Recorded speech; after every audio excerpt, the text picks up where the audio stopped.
Assalamu alaikum students. The topic for today's discussion is the development of the tooth. How the tooth is developed. Odontogenesis is the name for the development of the tooth. It is a complex process in which the embryonic cells grow and erupt into the oral cavity to form the tooth.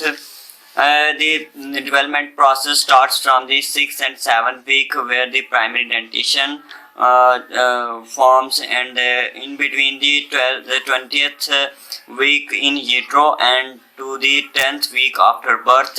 And during this developmental stage, successional permanent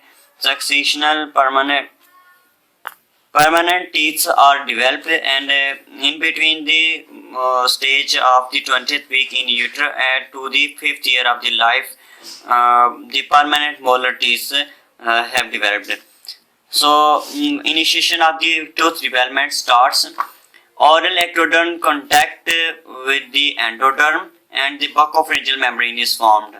The buccopharyngeal membrane formed by the contacting of the oral ectoderm with the endoderm, and the ectoderm primitive oral cavity is also called the stomodium. It is the layer of the oral ectoderm.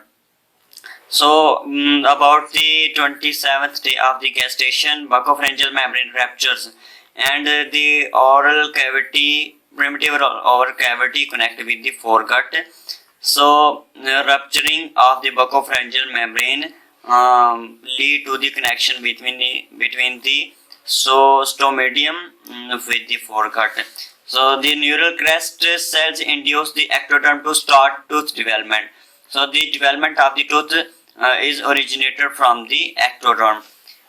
Primary epithelium band, it is the thickened epithelium which forms the presumptive upper and lower jaw at the stage of 37 days of the development. So each band of the epithelium is primary epithelium band. Primary epithelium band give rise to the vestibular lamina and the dental lamina. Two layers, vestibular lamina and the dental lamina. Dental lamina at the age of 7th week of the primary epithelium band divides into two processes, the inner process and the outer process. The inner process is called the dental lamina, while the outer process is called the vestibular lamina. It serves as the dental lamina serves as the primordium for the ectodermal portion of the deciduous teeth, that is the successional lamina, which is called the successional lamina. The lamina from which permanent teeth develop is known as the successional lamina. The lamina from which the permanent teeth develop, the dental lamina is not the lamina from which the permanent teeth develop, but the successional lamina from which the permanent teeth develop is successional lamina. Dental lamina serves as the primordium for the ectodermal portion of the deciduous teeth. Deciduous means incomplete or the fake false teeth. Vestibular lamina, it is the outer process of the primary epithelium band. It is also called the lip furrow band.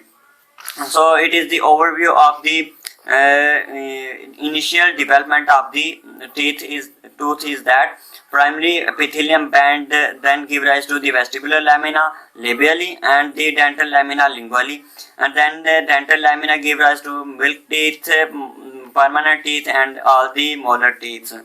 Its lingual extension give only the specific lingual extension of the dental lamina give rise to the all permanent teeth except the molar teeth, while the distal extension give rise to the permanent molar teeth.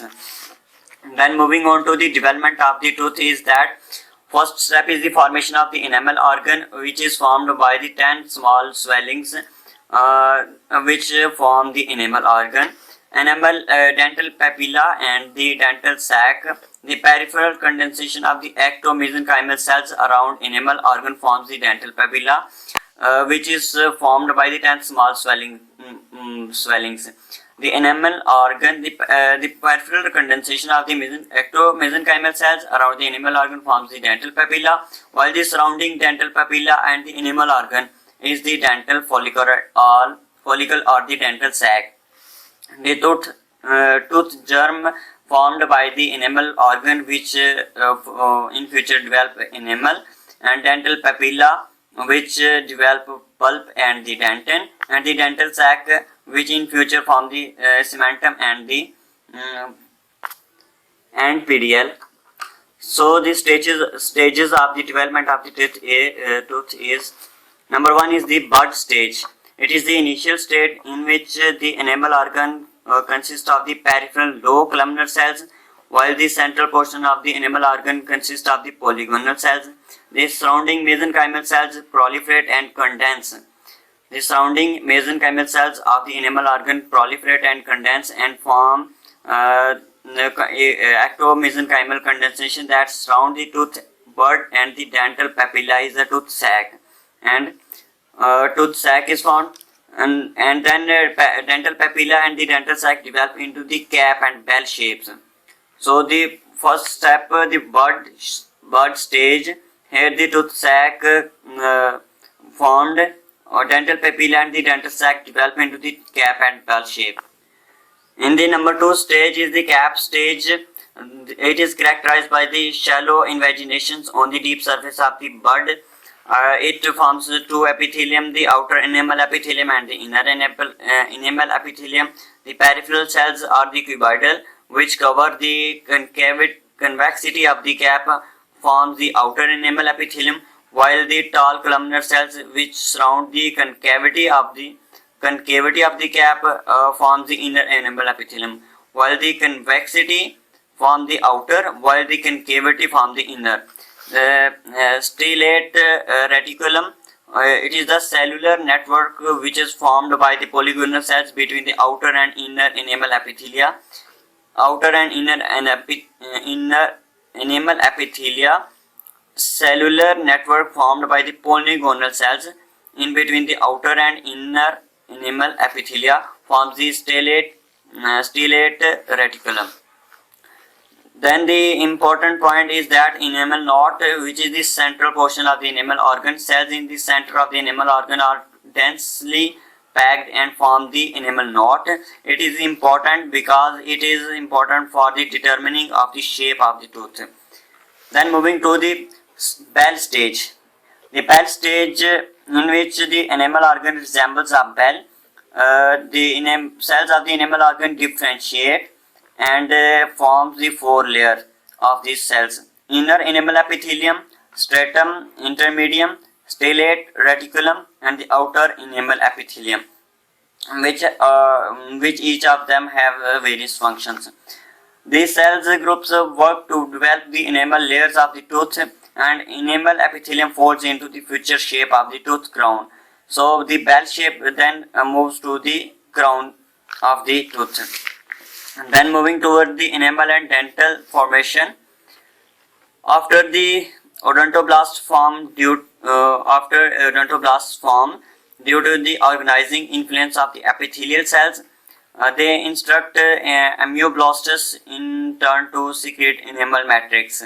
So this is the reciprocal induction. It is also the apposition process. The odontoblast cells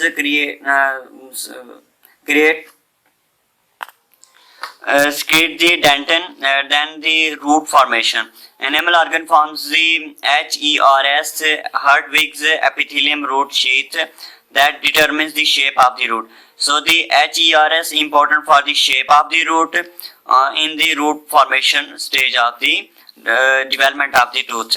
Root forms from the 3 structures: the dental papilla, dental follicle, and the HERS, Hertwig's epithelial root sheath.